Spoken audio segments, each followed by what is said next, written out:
आवडे आवडे हे आवडे. अरे काय नुसतं आवडे आवडे करतोयास? पुढे बोल की.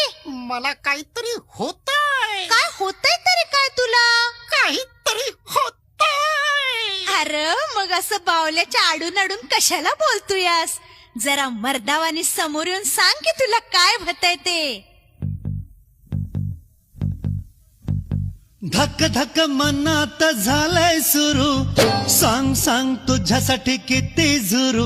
हे धक धक मनात झालंय सुरू, सांग सांग तुझ्यासाठी किती झुरू. माझ्या मनातलं तुझ्या कानात ग, माझा बाहुला हा तुला सांगतोय ग. अगं होशील का गं माझी राणी? अरे जा जा. चल उडवून देऊ बार लगीन सराईला. चल उडवून